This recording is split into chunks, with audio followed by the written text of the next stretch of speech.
Are there any strategies to solve MCQs faster.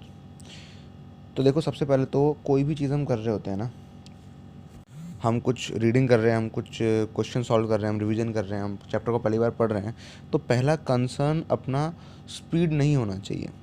समझ रहे हो? पहला कंसर्न स्पीड नहीं होना चाहिए। पहला कंसर्न होना चाहिए ये कि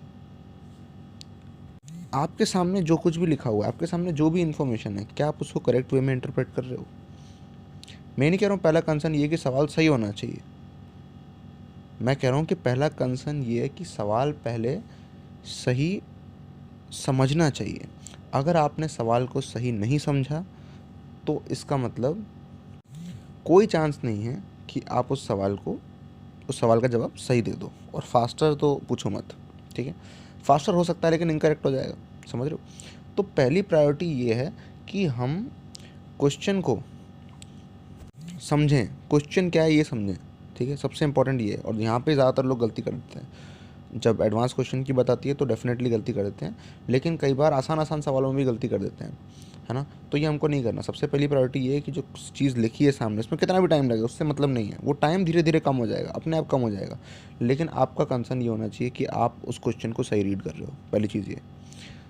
दूसरी बात ये कि उसके अंदर आप सही कॉन्सेप्ट लगा रहे हो। दूसरी चीज़ ये कि उसके अंदर आप सही चीज़ लगा रहे हो, सही इन्फॉर्मेशन। ऐसा नहीं कि इस पर्टिकुलर चैप्टर के बारे में कुछ दे रखा है और आप किसी और चैप्टर का कोई कॉन्सेप्ट लगा रहे हो, या उसी चैप्टर के अंदर इस टॉपिक के बारे में दे रखा है लेकिन आप कुछ और लगा रहे हो। कई बार ऐसा होता है कि वर्क एनर्जी थ्योरम लगाना होता है और आप कोई NLM का कॉन्सेप्ट लगा रहे होते हो। कई बार ऐसा होता है। कई बार ऐसा हो रहा होता है कि सवाल बिना इंटीग्रेशन के हो जाएगा फिजिक्स के अंदर, लेकिन नहीं, आपको इंटीग्रेशन लगाना है, आप ढूंढ रहे हो इंटीग्रेशन कहाँ लगेगा, इंटीग्रेशन कहाँ लगेगा, जबकि नहीं लगना। और कई बार ऐसा होता है कि जब लगना होता है तो और लगाते नहीं हो। तो ये चीज़ सही आनी चाहिए आपको कि दूसरा कंसर्न आपको होना चाहिए कि क्वेश्चन में मैं क्या सही कॉन्सेप्ट लगा रहा हूँ, है ना। इसके बारे में आप कॉन्शियस हो। तीसरा जो कंसर्न है वो ये होना चाहिए कि आप जो कैलकुलेशंस कर रहे हो, है ना, वो आप सही कर रहे हो, ठीक है। कैलकुलेशंस जो भी आप कर रहे हो वो आप सही कर रहे हो। तीसरा कंसर्न ये होना चाहिए, ठीक है। मतलब उसके बारे में कॉन्शियस हो कि मैं कोई गड़बड़ ना कर दूँ, है ना। तो यहाँ पे आपको अपने पास्ट एक्सपीरियंसेस को यूज़ करना पड़ेगा कि यार ये गलती मेरे से पहले हो गई थी, कहीं मैं दोबारा ना कर दूँ, है ना। प्लस की जगह कुछ माइनस ना कर जाऊँ, या इंटीग्रेशन में ये मुझसे मिस्टेक हो जाती है, मैं लिमिट्स भूल जाता हूँ, प्लस सी लगाना भूल जाता हूँ, तो वो मैं ना लगाऊँ। इसके बारे में आपको कॉन्शियस होना पड़ेगा, ठीक है। अगला कंसर्न जो है आपका, मैं एक बार आपको रिमाइंड कर देता हूँ अगर आप पाथ खो गए हो। पहला कंसर्न ये कि क्वेश्चन सही रीड होना चाहिए, सही इंटरप्रेट होना चाहिए। दूसरा कंसर्न ये कि उसके अंदर आप सही कॉन्सेप्ट अप्लाई करोगे। तीसरा कंसर्न ये कि आप जो कैलकुलेशंस करोगे वो सही होनी चाहिए। चौथा कंसर्न ये है कि ये सारी प्रोसेसेस जो कुछ भी हो रही हैं ये एक सर्टेन टाइम लिमिट के अंदर कंप्लीट हो जाए, ठीक है। तो टाइम लिमिट चौथा कंसर्न है ना। अरे भैया आपने इसमें ये काउंट नहीं किया कि क्वेश्चन सही होना चाहिए। अरे ये बताओ, जब तुम क्वेश्चन को सही समझ लोगे, जब सही कॉन्सेप्ट अप्लाई कर लोगे और कैलकुलेशन में कोई गलती नहीं करोगे, तो आंसर अपने आप सही होगा, नेचुरली सही होगा। अब बात यह है कि क्या इसको करने का कोई शॉर्टकट तरीका है। देखो, शॉर्ट तरीके दो तरह से हो सकते हैं। एक तो ये कि इसी प्रोसेस को तुम जल्दी करो, है ना। अब ये जल्दी कैसी होगी, तुम्हें स्पीड के पीछे नहीं भागना। स्पीड के ऊपर मैं एक वीडियो बनाऊंगा कि हाउ टू इंक्रीज स्पीड, ठीक है। उसके ऊपर एक अलग सीरीज़ आएगी इनफैक्ट। बट अभी के लिए ये ध्यान रखो कि तुम्हें इस पे फोकस करना है कि जो भी चीज़ तुम कर रहे हो वो फास्ट हो जाए, ठीक है। एक चीज़ तो ये है ना, ये ओरिजिनल तरीका है चीज़ों को करने का। अब बात ये कि तुमने पूछा है एम सी क्यूज़ मतलब वी हैव ऑप्शंस, ठीक है। As we have options for the answers, we have options to do the question in multiple ways, ठीक है। हमारे पास क्वेश्चन को करने के भी मल्टीपल वेज हैं, है ना, मल्टीपल ऑप्शंस हैं, है ना। उनमें से हम कुछ चूज़ कर सकते हैं। अब कुछ चीज़ें होती हैं जैसे कि ऑप्शन एलिमिनेशन, है ना, कि आप सही तरह से अगर देखो सिंपल सिंपल एल्गोरिदम है, मैनेजमेंट की चीज़ है ये, मैनेजमेंट स्किल है ये। अगर तुम्हें कुछ चीज़ नहीं पता कैसे करते हैं सही से, ठीक है, अगर तुम्हें नहीं पता किसी चीज़ को कैसे सही से करना है, तो एटलीस्ट वो मत करो जो गलत है ना। एटलीस्ट इतना कर सकते हो। अगर तुम्हें नहीं पता तमीज़ से कैसे पेश आते हैं, तो एटलीस्ट बदतमीज़ी मत करो, ठीक है। समझ रहे हो ना, ये सिंपल लॉजिक है कि अगर तुम्हें नहीं पता करेक्ट ऑप्शन क्या है, इनमें से क्या करेक्ट हो सकता है, या तुम कंफ्यूज हो कि नहीं A B में से कोई एक होगा, तो तुम्हें एटलीस्ट ये पता है कि सी और डी सही नहीं है, ठीक है। That is a different path, ठीक है। तो ऑप्शन एलिमिनेशन एक चीज़ है ना। और भी बहुत सारी चीज़ें होती हैं, जैसे कि तुम बेसिकली क्या कर रहे हो, पॉसिबिलिटीज़ देख रहे हो, है ना। अब तुम सर्टेनिटी की बात नहीं कर रहे हो कि यही सर्टेनली यही आंसर होना चाहिए, है ना। तुम बात कर रहे हो पॉसिबिलिटीज़ की, कि क्या पॉसिबिलिटी हो सकती है, ठीक है, इनमें से क्या मोस्ट प्रोबेबल है। तो यहाँ पे ऑप्शन एलिमिनेशन स्ट्रेटजी यूज़ की जा सकती है। दूसरी चीज़ ये है कि पॉसिबिलिटी आप एलिमिनेट करो, ठीक है। आप देखो किसकी बहुत रेयर पॉसिबिलिटी है, किसकी ज़्यादा पॉसिबिलिटी है। यहाँ पे मैं तुक्का मारने की बात नहीं कर रहा हूँ। ऑप्शन एलिमिनेशन करना तुक्का मारना नहीं है, पहली बात तो ये समझ लो। ऑप्शन एलिमिनेशन एक नई स्ट्रेटजी है, एक बढ़िया स्ट्रेटजी है, ठीक है।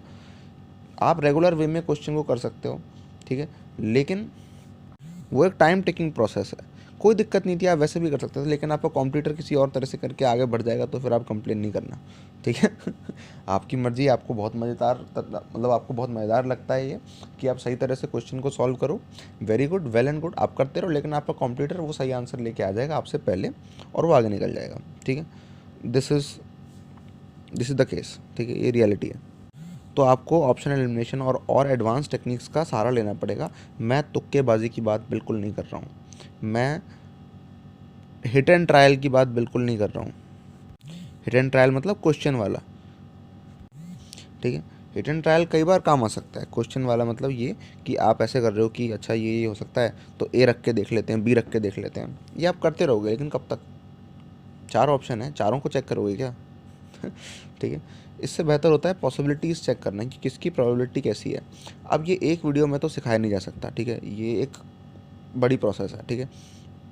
तो इसको हम और डिटेल में देख सकते हैं बाकी वीडियोस के अंदर, बट मैं बता रहा हूँ कि स्ट्रैटेजीज़, 2 स्ट्रैटेजीज़ हैं जो बहुत काम आती हैं, और कुछ स्ट्रैटेजीज़ हैं जो बिल्कुल काम नहीं आती हैं, बहुत रेयरली काम आती हैं। जैसे कि तुक्का मारना कभी काम नहीं आएगा, मत करो ये सब काम, मत करो ये सब काम। अगर आपको कट ऑफ क्लियर करनी है, तुक्के मार मार के आप कट ऑफ क्लियर कर लेना, ठीक है, लेकिन ये नहीं होगा डेफिनेटली, ठीक है। तुक्के मारने की मैं आपको अप्रोच नहीं बता रहा हूँ, मैं आपको एंकरेज नहीं कर रहा तुक्के मारने के लिए, ठीक है। पेपर सॉल्विंग स्ट्रैटेजी की जब बात आएगी तब हम देखेंगे, लेकिन क्वेश्चन सॉल्व करने में तुक्के नहीं मारने आपको, ठीक है। तो पहली चीज़ तो ये, तुक्के मारना कभी काम नहीं आता जब हम एक पर्टिकुलर क्वेश्चन की बात कर रहे होते हैं। दूसरी चीज़ ये कि हिट एंड ट्रायल जो है बहुत रेयरली काम आता है, जहाँ पे आप A B C D put करते हो।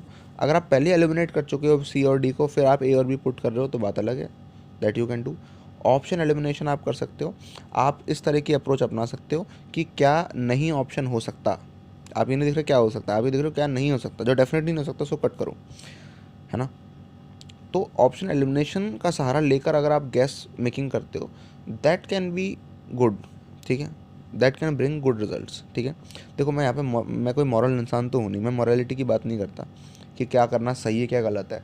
भैया एग्ज़ाम हम दे रहे थे मार्क्स लाने के लिए, हम तो मार्क्स लाने के लिए कुछ भी करेंगे। अभी भी यहाँ पे भी हम इंटेलिजेंस यूज़ कर रहे हैं अपनी, कोई चीटिंग तो नहीं कर रहे हैं ना, अपनी इंटेलिजेंस यूज़ कर रहे हैं ना। तो फिर तो ऑप्शन एलिमिनेशन इसकी एक अच्छी प्रोसेस है। ऑप्शन एलिमिनेशन के साथ तुम जब गैस को जोड़ देते हो तो फिर वो बेटर हो सकता है ना, उसकी प्रोबेबिलिटी देखो 1/4 से 1/2 हो जाएगी। It's a significant difference. Multiple correct में इस तरह की हरकतें ना करें, ठीक है। ये बहुत खासकर जब नेगेटिव मार्किंग है, तो जब नेगेटिव मार्किंग नहीं है तो फिर कर सकते हो। फिर बात आती है प्रोबेबिलिटीज़। अब ये जो प्रोबेबिलिटीज़ वाली चीज़ है ना कि किस चीज़ की क्या क्या प्रोबेबिलिटी हो सकती है, ये आपको कैलकुलेट नहीं करनी। प्रोबेबिलिटी चैप्टर पे मत लग जाना कि आप कैलकुलेट कर रहे हो प्रोबेबिलिटी, नहीं। क्या क्या मोस्ट प्रोबेबल है, क्या क्या लीस्ट प्रोबेबल है, इस तरह से आप अगर काम करके करते हो, इसको बहुत ऑप्टिमाइज्ड वे में करते हो, तो ये मोस्ट कंस्ट्रक्टिव चीज़ हो सकती है। समझ रहे हो, मोस्ट कंस्ट्रक्टिव चीज़ हो सकती है। तो मैंने आपको बता दिया कि एमसीक्यू आपको फास्ट करना है तो आप अपनी नॉर्मल प्रोसेस को फास्ट कर सकते हो, लेकिन प्लीज़ फास्ट करने को मेन कंसर्न मत रखना। और कंसर्न्स जो हैं वो इससे बड़े हैं, ठीक है। तो वो ज़्यादा बड़े कंसर्न्स हैं, ठीक है। फिर आपको फास्ट करने का 2 तरीके हैं फास्ट करने की, या तो आप उसी प्रोसेस को फास्ट कर सकते हो या फिर आप कुछ और ऑप्शंस यूज़ कर सकते हो, ठीक है। जैसे कि option elimination, probabilities, hit and trial. फिर मैंने आपको बता दिया कि प्रोबेबिलिटीज़ को यूज़ करना, ये मैं बताऊंगा अलग वीडियोज़ में, क्योंकि काफ़ी डिटेल चीज़ है, ऐसे नहीं बता सकता मैं। अलग वीडियोज़ में बताऊँगा, करके बताऊँगा आपको सवाल थोड़े बहुत, कि आप इनफैक्ट जब तक के लिए आप पेपर सॉल्विंग वाली वीडियो देख सकते हो, जिसमें मैंने फिजियो पेपर सॉल्व किया था, है ना, लाइव। तो उसमें मैंने इस तरह की बहुत चीज़ें यूज़ करी थी, वो आप देख सकते हो, वहाँ से आप सीख लोगे चीज़ें कभी काफ़ी, है ना, जो कि वो सीधा अप्लाइड फॉर्म में आप देख रहे हो। तो सबसे इंपॉर्टेंट है क्या, प्रोबेबिलिटीज़ के हिसाब से खेलना, दूसरा ऑप्शन एलिमिनेशन, तीसरा हिट एंड ट्रायल। तो ये 3 चीज़ों को आप इस ऑर्डर में अप्लाई कर सकते हो। तो आई होप आपको ये सब चीज़ें समझ में आई होंगी, जितनी भी मैंने समझाई एटलीस्ट उतना। All the best.